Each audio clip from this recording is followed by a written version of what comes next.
and welcome back to another Chinese food adventure. I'm in Beijing and today I'm going to be trying a traditional Beijing snack. It's the Beijing meat pie. Today I've come to门钉肉饼. It's been selling meat pies among other yummy snacks for over 30 years here in Beijing.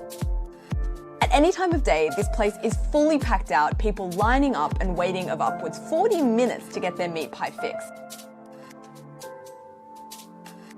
To say I'm excited about this is an understatement. Us Aussies, we love our meat pies. Flaky pastry on the outside, oozing with gravy and chunks of meat on the inside, topped with a healthy dose of tomato sauce. That's what we call ketchup tomato sauce in Australia.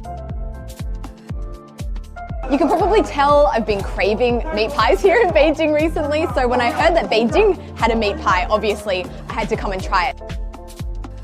So here I am at one of the most popular places to get this meat pie in Beijing, and it's got an absolutely fascinating origin story. So it's called Mending Robing, which literally translates to doornail meat pie. If you've ever been to the Forbidden City in Beijing, you would have come across doors like these. Wait a second, I'm in Beijing right now. This is no time for a stock photo. Woohoo! Greetings from the Forbidden City. Look at me go! Content, creation.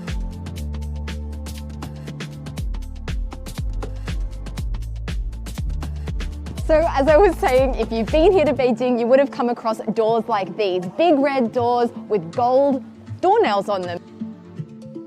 They're about the size of my fist.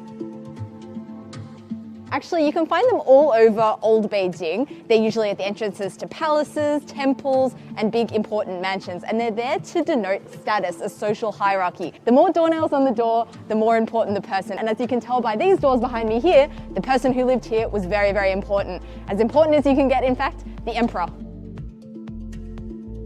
So actually all of the gates used by the emperor here in the Forbidden City have 81 nails, 9 rows of 9 nails. So why the number 9? What is the significance of the number 9? Well, 9 is the highest single number, so it symbolized supremacy. So 9 was dictated to be the emperor's number for his exclusive use. And actually, if any commoner was seen to be copying this door design with 81 studs, he could actually face execution.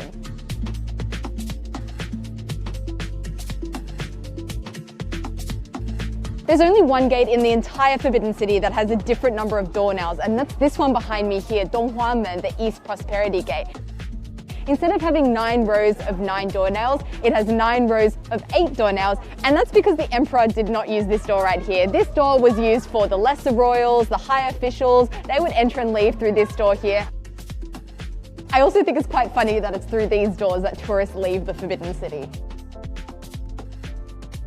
But that's not the only place you'll find repetition of this number 9 here in the Forbidden City. It's everywhere. There's a lot of symbolism here in the Forbidden City. Pretty much everything that you see, every color that it is, every number that it is, will have a meaning. This supreme number 9 is also reflected on these roof ridges. Can you see behind me here? There are these little mythical animals that sit on these roof ridges. It's common in Beijing to see these rows of mythical creatures on roof ridges, but it's only on buildings used by the emperor that would have 9 of these statues. Only one roof in all of China has more than 9 statues, and it's actually the building behind me here. It's the Hall of Supreme Harmony. It actually has 10 statues on its roof ridges. It's said that this is because the Hall of Supreme Harmony here is the largest and most important hall in the Forbidden City, and it was here that the emperors used to exercise their power. And fun fact, back in the Ming and Qing dynasties, no building in Beijing was allowed to be built higher than this building here to maintain the symbol of the imperial power of this building. But anyway, I think we've drifted very far off topic. Let's get back to the pies. So it's said that these meat pies are actually named after the doornails at the Imperial Palace. And you can kind of see it, right? They're about the same size, same shape, even that same golden color. Oh my god, my hands are so oily right now. It was originally prepared for Empress Dowager Cixi, and she tried it, she loved it so much, she asked the chef, what is this? What is it called? He didn't know, but when he saw these doornails, it came to mind. It is but called a doornail meat pie, and thus the Beijing meat pie was born. It's now more than 100 years since its invention, but the hot, juicy filling and light, flaky pastry still draw queues at this shop. So this place, it's small, but it's absolutely packed, full of people waiting for their meat pies. If you can get a seat, you're lucky. So they're made en masse, and every so often out from the kitchen, they'll bring out a massive plate of robing. How amazing do they look? Oh. 谢谢. Whoa, here we are. So my meat pies have just arrived. They look so beautiful, golden, delicious, slightly charred on the outside.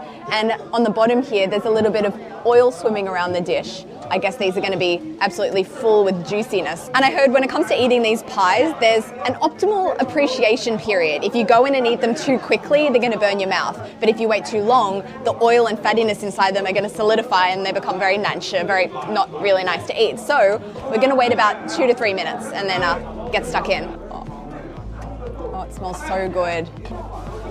You know what it smells like? It smells like a really juicy hamburger patty. Okay, that was like the most torturous 2 minutes of my life. I am foaming at the bit to get in and try these. So I've been told the way to do it is to make a little hole in the skin so that you can let out some of its juice, because quite like a shengjianbao or a xiaolongbao, it's got juices inside, and if you go in too quickly, it'll burn you. So I'm gonna release the juice. So I don't know if this is unorthodox, but I'm actually gonna go in and have a spoonful of this oily juice. Just, you know, gotta try.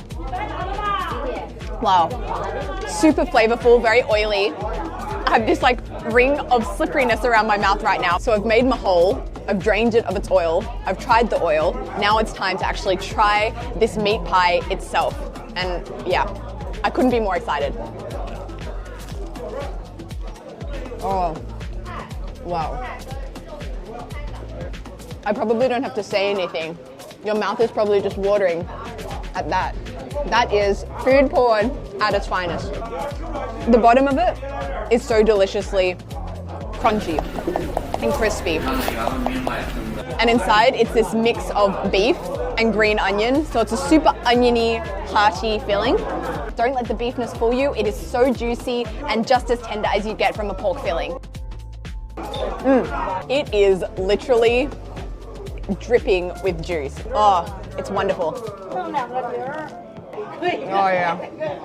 So I know this is probably not the most graceful way to eat this, but as an Australian, I feel very strongly about eating my pies with my hands, so that's just how it's gonna be. Actually, looking around, I'm definitely the only one eating it with my hands. Oh, hello, sir.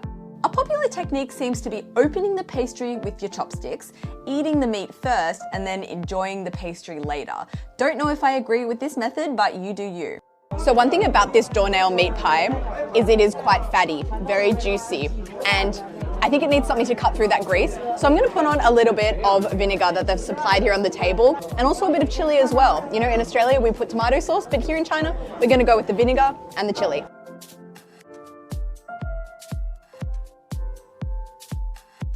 Let's give that a try with the chili and vinegar. Oh yeah, that is so freaking good. Like, it was fine without the vinegar and the chili, but the addition of it really just takes it to that next level. The vinegar cuts through the grease, gives it that zappiness, and then the chili, well, you know, chili. It's, you know what chili does. And when I add that vinegar, I'm really reminded of a Shanghai shengjianbao, the pan-fried dumpling, because you've got that hard bottom, the juicy filling, the meat on the inside, that slight onioniness, and with the vinegar, yeah, it's giving me a similar vibe. Oh, I love that so much. And a note for those of you planning to eat this with your hands, bring tissues. So for all the people out there that say that Beijing is a food desert, Beijing 没那么多美食, try this. And then tell me that Beijing has no good food.